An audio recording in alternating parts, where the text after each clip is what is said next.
Hey guys, Cyber Aquarius bringing you a 5.5 year update on my 38-gallon reef tank.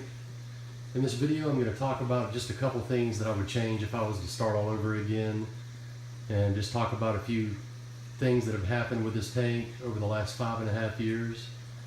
Tomorrow morning I'm getting ready to frag out several of these corals to send them off to a really good friend of mine. So I wanted to go ahead and get a video of this tank before the changes are made. Well, the first thing that I would do if I was to do this all over again, I would get a larger tank. This is a 38-gallon Innovative Marine Nuvo. It's a good size aquarium, but corals grow, fish grow, of course, and it's just always a good idea to start with the largest tank that your budget allows.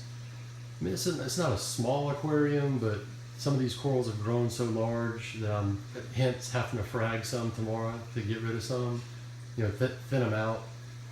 And I would probably go with a little bit deeper sand bed. I don't think I quite used enough over here on the left corner, just after the tank started with the flow and things moving around, critters digging in the substrate. It's really, maybe about 1.5 inches on the right side, and it's just barely covering the glass on the left. So I'd probably use a little bit more substrate, not too much. As far as equipment goes, I can't complain about anything. Although the Innovative Marine stock pump, the return pump that came with this aquarium, it died on me about 2 years ago. So I swapped it out with a Seachay Synchrosilent 2.0. The Innovative Marine skimmer that I was using on this, it was the mid-size skimmer. I got rid of it a couple years ago, and I got the Reef Octopus HOB 1000, which has done fantastic for me. The MP10 is still the original, excuse me, the original MP10 when I started this tank. Every now and then I'll have a snail get in there and clog the impeller. Cerent snails will get in there, and I'll just come home from work, or notice that it's not working and have to take it out, pull the snails out, and just give it a cleaning. The light, I'm still using the Max Spec Razor R420R, the first generation. It's 5.5 years old, so I'm going to have to really keep a close eye on the par values. I have an Apogee MQ200 par meter that I can use to kind of keep monitor on that, but I'll probably end up going with another Max Spec Razor, the new generation. It's done so well for me on this tank, probably just go that route again. And I'm still using the J-Bow DP4. Made a video on that years ago. I've had to up my dosage by a couple milliliters, just since the corals have grown.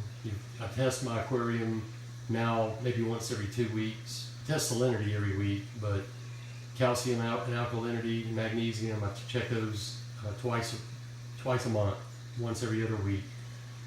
That's only because this tank's 5.5 years old. If you're setting up a new tank, you want to keep a closer eye on that. But this tank's being automatically dosed.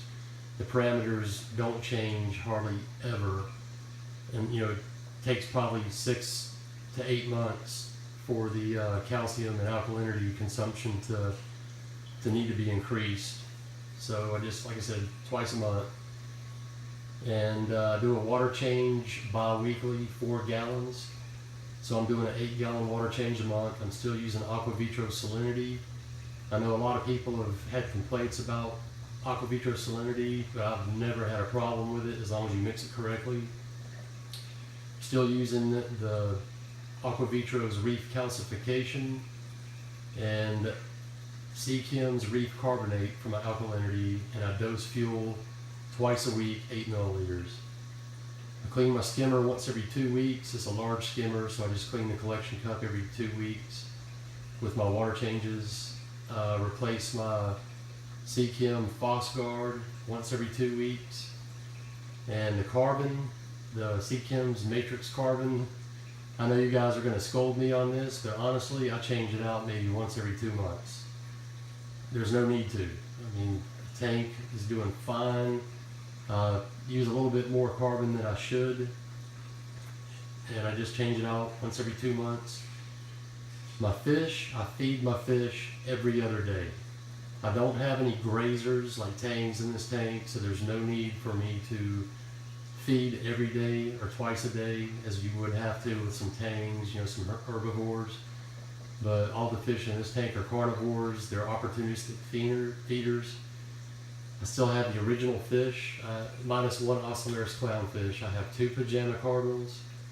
I have my female Ocellaris clownfish on the right, and she's extremely big. I have the 6-line wrasse over there on the right, and I have a prawn goby, which I'll show you here in a minute when I take the camera off the tripod. I'm gonna go ahead and take the camera off the tripod just to give you a closer look at some things. So, let's see. This toadstool coral here on the left, that one's getting ready to be fragged. It's the size of a softball. I mean, it's of course behind the glass, but it's huge, and it's doing it was getting some damage by this octospawn. This octospawn colony will send out some sweeper tentacles, and you can see it's damaging that side of the toadstool, so I'm gonna frag it out. I'm gonna get rid of one head of this cabbage leather coral, and I'm gonna put the toadstool up there, my frag, and then of course get rid of a frag of that. Let's see, I'm going to be fragging out some of my hammer coral up here, branching hammers on the top right. I'm going to frag out some of the Blastomusa merletti there. That's been in the tank since I first started adding corals, and that coral has done really, really well. It's prefers lower light, moderate flow, so it's kind of sheltered right there in that corner. It's done really, really well. The mushrooms in this tank have kind of taken over, and that's probably one more thing I would change. I would be more proactive on thinning out the mushrooms. I've even got one growing on the glass here. See it right here. This is an orange mushroom growing on the glass, and I've got some growing on my mint green trumpet coral, which when I do some fragging tomorrow, I'm going to frag off that branch right there, get that out, because it's doing damage to these trumpets here. I'm going to frag the yellow scroll coral, and it's probably all I'll be fragging, because it's about all that I'm willing to get rid of right now, because everything else will be pretty much hard. I've got wall hammers, those would be hard to frag. But I know I'm just rambling now, but just kind of keep this video short. So if there's any questions you guys have, just feel free to comment below. I'll try to get back to you as quick as I can. I think I've covered everything with this tank. I do want to mention that right now I've got my lights at 50-50 blue and white just for this video, but I've run my own program settings. The light intensity is much lower on the whites than they are the blue. I think the max on my blue is 60%, and on the white is like 40%. Okay guys, there you have it. I appreciate everybody watching. Till next time, everybody take care.